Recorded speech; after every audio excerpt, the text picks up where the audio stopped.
Hey guys, Dragon King here. So, Dragon Ball Super Episode 1. Alright, this is obviously going to be a review of all the episodes, all the way up to 105, which we're currently on right now as today's date. But by the time I'm there, obviously, there'll be far more. So, kicking off, Episode 1.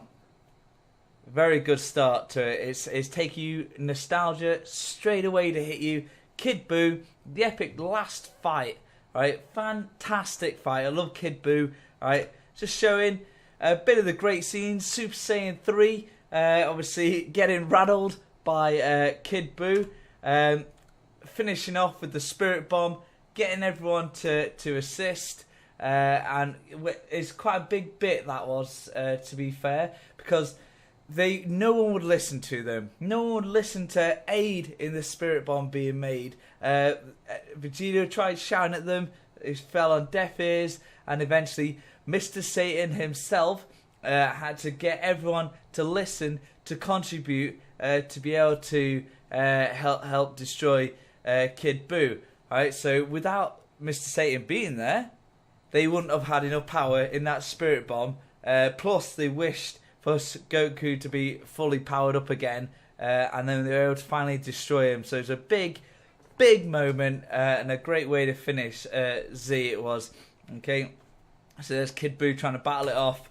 Right, then we go into Super. So you can see the big difference straight away with that animation. So this is far more up to date. Looks a lot brighter, and that looks a lot crisper. Okay, but he's now in his farmer mode. Okay, I hate it. I really hate the farming Goku, in all honesty. Not a fan of it.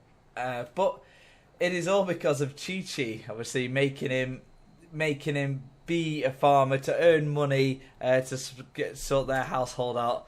Okay, Gohan ends up coming along, gives him some food to remind you that he's a big eater and is a responsible father. Whilst he's eating, his little kid is off playing about with the tractor. Goku then wants to start training. By his training, he just powers into Super Saiyan, starts punching the ground, which is, it's weird because he's meant to train up his base form, because then he can multiply it better rather than becoming a Super Saiyan. But it's for, boom, the fans. Remember me, I'm a Super Saiyan, look how cool it looks now in all this new animation.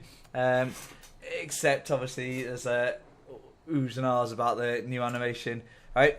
Responsible father letting his kid. He was too distracted watching his dad train. They drove straight off the cliff face. Okay, and then obviously there's a bit of a scene where you remember Chi-Chi kicking off and telling him he can't train unless he earns money. Just to remind you that Chi-Chi's a bitch and doesn't understand that Goku's a Saiyan. He needs to fight. He's there to protect.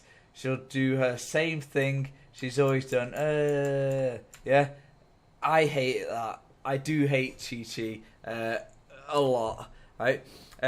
We are reminded why this is all going all the way back to Dragon Ball itself, the original. Why Chi-Chi's come from sort of royalty, because her dad.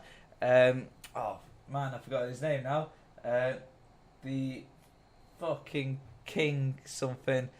Ox King, there we go. His castle burned down, even though, his castle was in an area of flames. That Master Roshi was able to blast out with Kamehameha. Then also, loads of other stuff happened in Dragon Ball Original as well. But, so all their money they had's gone, so he's got to do this job for the family.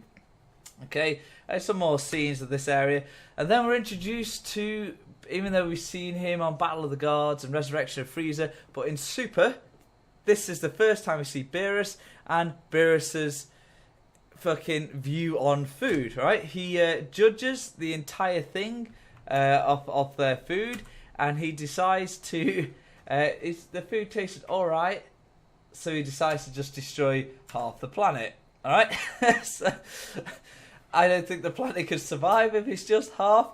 In fact, there's no way ever a planet will survive if half of it's blown. So he's basically just doomed that planet. We are then brought into Mr. Hercule, Mr. Satan, reminded that, everyone thinks he saved the world, he's the greatest, blah, blah, blah. And then Majin Buu appears. Yeah, everyone's like, who's this? Because they've been wished that everyone forgets who Majin Buu is. So they have no idea that this is Fat Buu. Okay, obviously, you should all know about Fat Boo's history. I don't need to go into that. But they all like amazed because Fat Boo's there, shouting at Satan. He's like, oh shit. And Fat Boo's like, me hungry, Boo hungry, Boo hungry. He's like, oh shit. And he's obviously, he knows Boo kicks off, boom, that's the end of like most things. But he's trying to save face. So he's trying to not look a fool in front of everyone. He's saying that he's his disciple, which turned out all right. You know, he's there apologising and grovelling, and Fat Boo's just like, me hungry now. He just wants his chocolate. So Mr. Satan's panicking, and then we're reminded the bit. I hate Gohan like this. This reminded that he's just a geek. Chi-Chi got away. He's smart. He's studying to become a philosopher, and hate it. I love Gohan, his build and all of Z, then End of Cell, he would become epic. You know, he got really good, and I hate this. They're constantly reminded as well. He was at his strongest when he was obviously fighting Cell, and then obviously when he got his mystic form. But he's like dead buzzing. He's got this book that he can like cream over now that Videl bought him. Piccolo is obviously doing his normal stalker watching him. He's there going, for fuck's sake, put years into this guy, and now look at the state of him. So he's not too impressed. I'm pretty sure that's that face that's giving that off. Then we go on to the kids. Goten and Trunks. A lot of this stuff seems like filler, just random crap. Everyone's getting a bit of FaceTime, except for Vegeta. I noticed he didn't get any FaceTime really. And a lot of this episode is spent on these two fucking about trying to get Videl a wedding gift. They go to the jewelry store. People are amazed that people are flying, even though people have been flying for years now in Dragon Ball, and people are shocked from it. Hear about some crappy water from this old guy. They go get the crappy water. Big ass snake. I think this is done for nostalgic reasons. To Gohan when he was a kid out in the wilderness. There's all big crazy monsters, and also Gohan as well. I think I might have said Gohan twice, but Goku when he was a kid and Gohan when he was a kid, they all fought big monsters in the woods, and now Goten and that. But this snake doesn't stand a chance. Obviously, Trunks obviously fills it in. He doesn't stand a chance against Trunks. Give Videl some water. She's like, cheers. Is this just normal water? But she acts like it's all right and it's fine. And then Goten's telling his dad about it. Goku's really proud, and he's like, well done, son. Yeah, and that. And then I find this the best moment. This is the best moment of the episode. It's actually not emotional, but it means a lot. It shows Mr. Satan has like an actual good heart. He's thanking Goku because he's the real savior of the planet, even though the planet's like put Mr. Satan as like the world peace prize and giving him like 100 million Zeni. But he's there really trying to give it to Goku. So, you know, you are the hero, you are the savior, you deserve this. Vegeta turned it down because he's married to the richest family in the world. Goku's a very selfless man. He really doesn't want to. Don't even understand how much this really is. It's like being given $100 billion. It's a lot, and he's refusing. But eventually Goten talks him into it, takes it, saying, "Yeah, if you take this, you can train with King Kai," and that, which is great. Then he takes it home to fucking Chi-Chi, and she's like, "Oh yeah, great! Oh, I can now get Goten all the tutors and all the bollocks that we all hate. Let him train, let him get strong. You got Gohan. You know you've ruined him, mate. You made him a geek." And all she's on about is tutors and schools and stuff for Goten, really trying to solidify her annoying position. And now she's got what she wants. Goku's like, "Oh, I'm going to go off training with King Kai," and she's like, "Yeah, just pop back whenever." And Goku's like, "See ya, bye," and he just fucks off. I don't blame him. And then we get our little show of Master Roshi.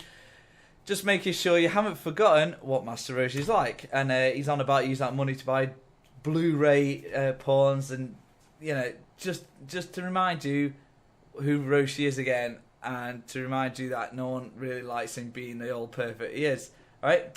And then we go to the planet of the Kais, quite a little serious scene, where obviously Kibito and the Elder Kai are like saying another planet's been destroyed, and you know it's quite cool. There's something serious happening, even though I don't want to talk about future episodes, so I'm just going to go off. There'll be like obviously another planet's gone. What's going on, right? But yeah, some good moments in this episode. There's too much filler with that water crap with the kids. So some people got more face time than they should have, and some got missed out. But you know, good scenes, good moments with Beerus, Kibito, Hercule. There were some good moments, right? So starting episode, it was all right. Yeah, it was all right episode. Okay, let me know what you think. I'm gonna obviously do these every day because I do love Dragon Ball Z. All right, check out my Comic-Con videos that I put up past couple of days. Obviously, me dressed as Goku at the Comic-Cons. All right, like, comment, share, subscribe, and I'll see you on the next one. Bye bye.